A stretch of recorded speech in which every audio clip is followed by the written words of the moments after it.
Bonjour à toutes et à tous, bienvenue dans le podcast La Sueur and Still.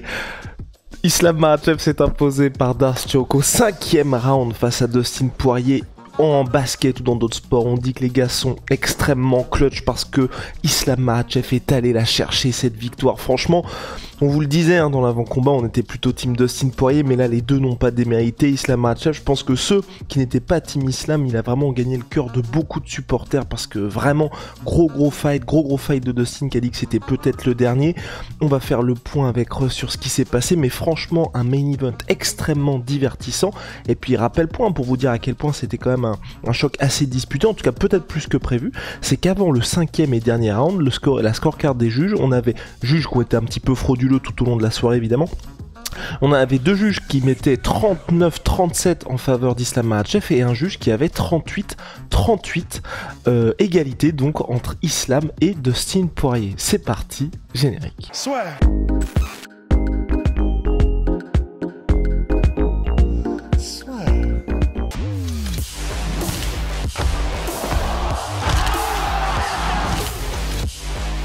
Oui, le combat était divertissant, mais globalement, il s'est quand même un peu fait rouler dessus, notre cher Dustin. Hein? Ah ouais. Non mais oui, mais parce que là tu vois, j'ai le temps de redescendre un petit peu et de regarder les stats parce que j'étais mais tu vas voir. Non mais globalement, Oui, honnêtement. mais les stats, c'est une chose, mais vas-y. Vas-y, mais le panache c'est quelque chose d'autre. Mais je veux dire, globalement, malheureusement, je regarde mes notes et je regarde les stats. C'est vrai qu'il y a qu'un seul round où il outstrike Islam Makhachev. Globalement, aussi debout, il s'est quand même pris beaucoup de coups Dustin Poirier. Il y a eu aussi la défense de takedown. Oui, il en a défendu, mais il a aussi été amené au sol. Bon, je sais. Enfin, honnêtement, moi, je pense que je retiens plutôt le fait de se dire ça a été plus compétitif que prévu, mais globalement, il a été nettement dominé. Alors, ça a été plus compétitif que prévu, ça, c'est une certitude, parce que nous, on pensait, honnêtement, voilà, comme on l'avait dit dans la preview, mais on pensait que ça allait se terminer de manière unilatérale pour le coup et en mode 2 rounds ou 3. Et en fait, c'est vrai que on s'attendait pas à ce qu'il y ait une aussi bonne défense de takedown. Et il a remercié Mateusz Gamrot, Dustin Poirier, en disant ça fait 6 semaines qu'on s'entraîne, mais d'arrache-pied avec Gamrot pour sortir de toutes les situations et avoir une lutte défensive au point. Eh ben, elle l'était. Elle l'était, même si honnêtement, au début, j'ai eu peur parce que dans les, je crois, 30 premières secondes, il se fait contrer salement en anglaise sur son jab, je crois. Magnifique. Il est vraiment très, très fort en contre. Makhachev, c'est impressionnant. Il se fait mettre au sol, il se fait prendre le dos. Je pensais que c'était un peu plié. Eh ben non. Il a fait une Volkanovski en résistant une fois Makhachev dans son dos, vraiment de manière brillante. Il n'a pas été mis en danger dans ce premier round, à part sur un petit peu, c'était la Kimura peut-être. Mais Il s'en sort et il se relève. Et il s'en sort. Voilà. Mais ensuite. juste quand je dis ça, par rapport à ça, c'est encore une fois, c'est le problème, c'est que tu laisses filer le round. Et c'est pour ça, tu vois, que moi je suis dans une situation où je me dis, on est dans la posture de se dire, c'est quand même bien ce que fait Dustin. Mais t'as un round qui va en faveur d'Islam Makhachev. Ce qu'on peut quand même dire, c'est que Dustin se prend pas beaucoup de dommages et dépense pas beaucoup d'énergie non plus. En fait, je vois l'angle que tu prends dans le sens, comme c'est plus compétitif qu'on ne le pensait et qu'on avait l'impression qu'il y avait et peut-être que c'était le cas, un changement d'inertie, un changement de dynamique en faveur de Dustin Poirier au fur et à mesure du combat. Peut-être que ça nous induit en erreur et que ça nous fait un biais en se disant, on a l'impression que Dustin peut-être faisait jeu égal ou dominait, alors que c'est juste que comme on ne s'attendait pas à ce qu'il y ait un changement de dynamique et à ce qu'il résiste autant, peut-être qu'on a un biais. Maintenant, je sais que il y a pas mal de moments, peut-être au 2, 3, 4, même tout confondu, où quand il commence vraiment à arrêter les takedowns debout, je pense effectivement que quand on le re-regardera, on se rendra compte que c'est très équilibré, parce qu'il y a des séquences dont je me souviens, où vraiment Islam fait mal aussi à Dustin, plusieurs. Peut-être que l'attitude de Dustin fait que, parce qu'il y a des moments quand Dustin commence à crier, quand il commence à se parler à lui-même, peut-être que ça nous induit en erreur parce que c'est tellement des moments cinématographiques à la mort que peut-être que ça nous induit en erreur. Mais j'ai quand même tendance à croire que il y a des moments où il le touche bien quand même. Et comme en termes de notation des juges, ce qui compte, c'est le dommage. Et alors, il y a eu des mises en danger au sol de tentatives de soumission, même avant la vraie soumission dans le 5e de la part de Islam. Mais comme s'il n'y a pas de vraie tentative de finir le combat, si c'est juste être dans le dos de l'adversaire et ne rien faire, ça ne compte pas vraiment. Si l'adversaire te met des coups, si tu es dans son dos, en fait, comme c'est dommage d'abord et tout ce qui peut te rapprocher de la fin du combat qui passe d'abord dans le scoring, ben peut-être que Dustin faisait jeu égal dans ce sens-là. Dans le sens, il était mis au sol, il était parfois mis contre la cage, mais en termes de coups et d'impact, peut-être que c'était à peu près pareil. Les statistiques, peut-être qu'elles sont en Ouais, faveur de Islam Makhachev. les statistiques sont sorties. On a donc 147 frappes pour Islam Makhachev à 104 pour Dustin Poirier et 10 minutes 23 de contrôle pour Islam Makhachev contre 30 secondes pour Dustin Poirier. Ouais, voilà. Et c'est simplement que comme il y avait cette espèce de, on avait l'impression qu'il commençait à choper le timing un petit peu des amenés au sol de Islam Makhachev, on se disait ah. Donc, s'il ne se fait plus mettre au sol et qu'il n'a plus peur de se faire mettre au sol et qu'il commence peut-être à dérouler un petit peu son anglaise et son striking, alors on peut avoir un dernier round très intéressant. Et c'était vrai, mais voilà, c'est pour résumer du coup en gros, c'était jeu égal probablement parce que comme il a été meilleur que ce qu'on pensait même en clinch, hein, Dustin Poirier avec ses coups au corps notamment. Même s'il se prenait des genoux aussi, il y a Voilà, deux, il se trois, prenait des il y a genoux deux aussi. gros genoux qui sont passés en sortie de clinch. Vas-y, Rust. C'est ça. Donc en fait, probablement que c'était, mis à part les amener au sol, c'était peut-être relativement jeu égal debout, et c'est simplement que l'attitude de Dustin peut-être nous induisait en erreur en nous disant qu'il avait peut-être un peu plus l'avantage alors que c'était pas le cas. Enfin, en tout cas, du coup, au 5e round, en fait, ce qui est trop stylé, c'est cette fameuse phrase, les champions, c'est ceux qui arrivent à gagner, quelles que soient les conditions, ils trouvent un moyen de gagner. Voilà, c'est ça. Ben, de la même manière que, je sais pas, genre Anderson Silva contre Chael Sonnen au 5e, la fameuse, de la même manière que Luke Rockhold contre Chris Weidman quand il arrive à trouver à choper le timing sur ce coup de pied retourné et qu'ensuite il gagne, machin.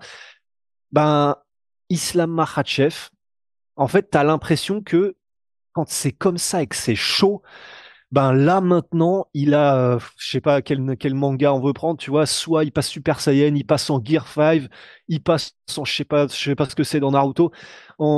T'as l'impression qu'il est capable de passer un step et d'avoir sur un espèce d'éclair de génie, de dire, ok, là on est dans le golden time, c'est vraiment le moment où c'est très très chaud, il faut que je me surpasse, il faut que je trouve un moyen de dépasser sur 30 secondes à fond en termes de technique mon adversaire pour terminer le combat et clore le truc maintenant parce que sinon c'est risqué peut-être de le laisser au juge. Et donc il nous fait un truc, je sais même pas comment s'appelle ce geste en lutte. Une fois qu'il a chopé la cheville de Dustin Poirier, il arrive à le déséquilibrer en la balançant un petit peu. Ensuite, il se jette sur lui, il arrive à choper la darse. Mais même Daniel Cormier, qui était au commentaire et qui est donc lutteur de calibre olympique à son époque, disait, il y a la lutte et il y a sortir des gestes techniques comme ça d'un niveau qu'on ne voit même pas en MMA tellement c'est du haut niveau. Ben voilà, Islam est capable de faire des choses comme ça dans des moments comme ça. Enfin, je sais plus, tu me dis si je me gourre, mais je sais plus quel est le basketteur, tu sais, bah, je crois que c'est Michael Jordan qui était spécialiste de quand c'est chaud et quand il y a tellement les nerfs en jeu que, tu sais, faut vraiment pas te rater, c'est la balle qui est à la dernière seconde, machin. Bah, t'as des gens, ils craquent pas et même ils se surpassent dans les moments les plus chauds. Bah, j'ai l'impression que oui, je sais, il y a eu le combat contre Volkanovski où il a gagné le combat, mais c'était chaud dans le dernier round. Bah là, il prouve que quand c'est chaud, non, non, je montre que je suis le patron de la manière, tu vois. De la manière. Non, c'est vrai, non, je suis entièrement d'accord avec toi. Super performance d'Islam, il a vraiment poinçonné cette victoire, vraiment, Ouais, non, gros respect pour Islam Makhachev. Je reste un peu déçu quand même du 5e round de Dustin. Je trouve, j'ai pas envie de dire qu'il s'est un peu endormi, mais tu vois, j'ai aussi ce sentiment un peu du côté de Dustin que c'est le fait de résister aux défenses de takedown, de surtout rester au centre de la cage. Ça, c'était vraiment bien parce qu'il sortait pas de ce petit octogone, vous voyez, où il y a les petits sponsors, et c'est ce qui lui permet de très bien défendre toutes ses amenées au sol.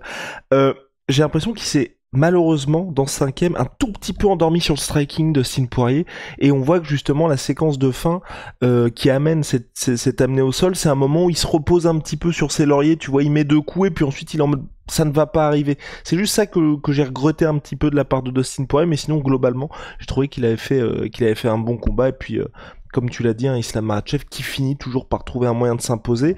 Et Islam Makhachev aussi, on en a pas parlé, que ce soit au premier round où il se fait un petit peu toucher à l'arcade, ou quand il est ouvert suite à un coup de Dustin Poirier au fond, première fois, je crois qu'il a été aussi durement coupé Islam Makhachev, il a réussi à s'en sortir à chaque fois. Ça, et ce qui est marrant, c'est que les deux fois, tu vois, c'est pas des moments, et ça aussi que je trouve assez, pas marrant, mais cocasse dans ce combat-là, c'est que les deux plus gros coups, on va dire, de Dustin, c'est des moments qu'on ne voit pas vraiment, tu vois, on voit juste ça a posteriori, on se dit, putain, le front le front d'Islam est quand même salement ouvert, et ça lui fait quand même quelque chose. C'est des deux moments où il recule un petit peu, ou en tout cas il est gêné au premier round, mais ce qui ne l'empêche pas de s'imposer. 14e victoire consécutive pour Islam Makhachev, nouveau record dans la catégorie.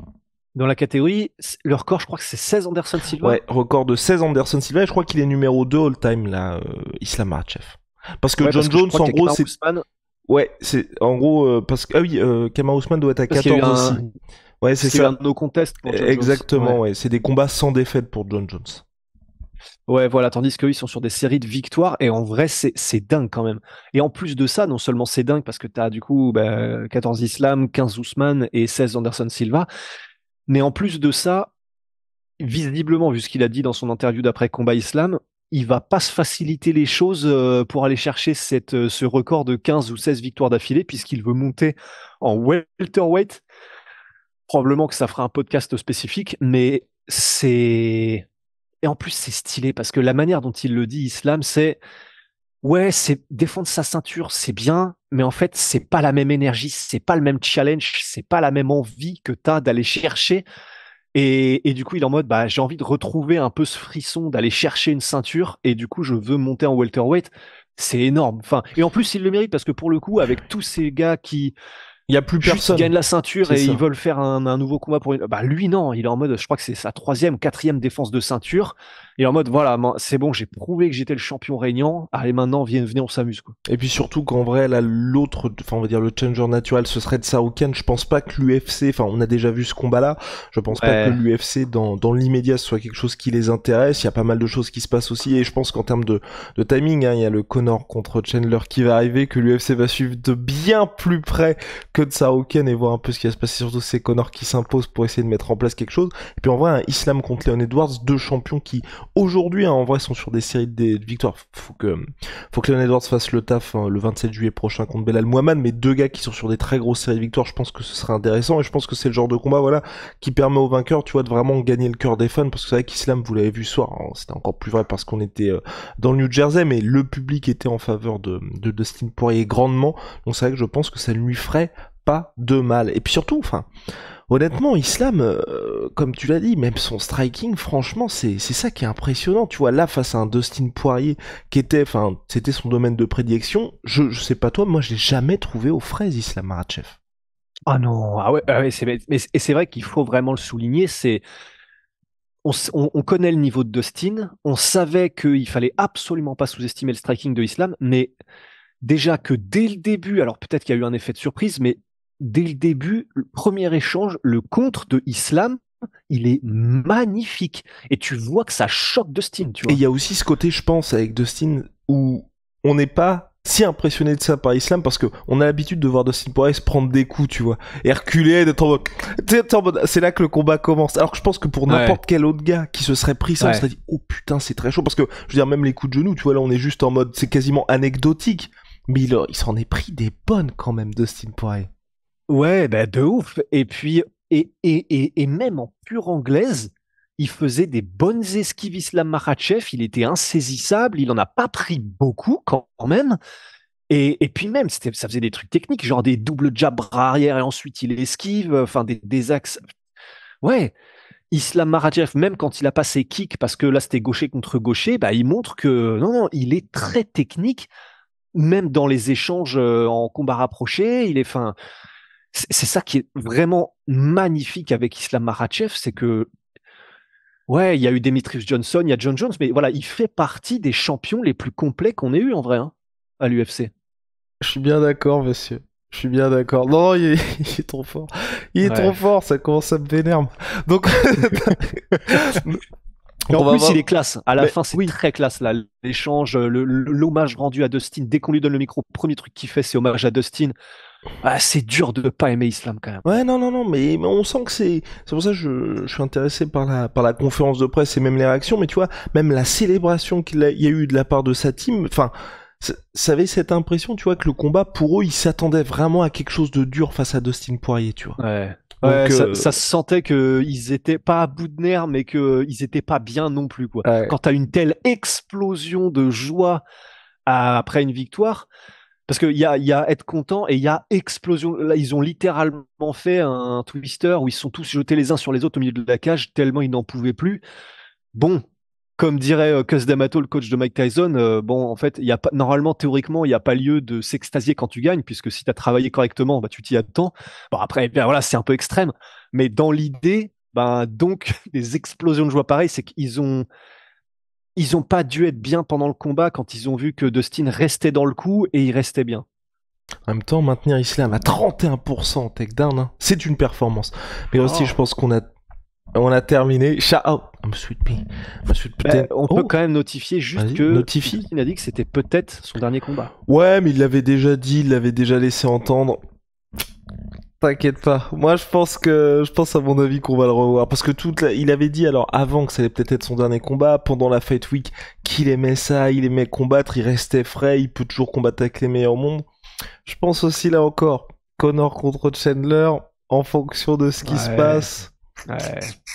Non, mais il y a beaucoup de choses pour Dustin. Et pourquoi pas, imaginons Max Holloway perd contre Ilia Topuria.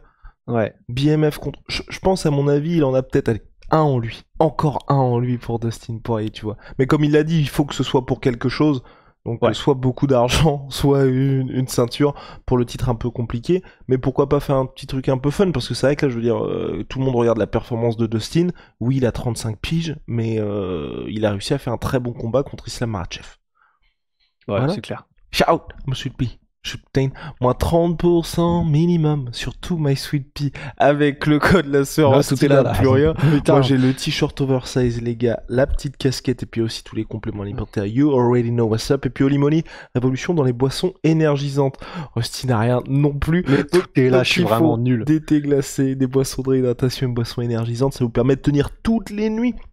Pour les UFC notamment, le code là sur 5 pour votre première commande, moins 5€. Et si vous avez déjà commandé chez eux, code là sur 10, moins 10%. See ya.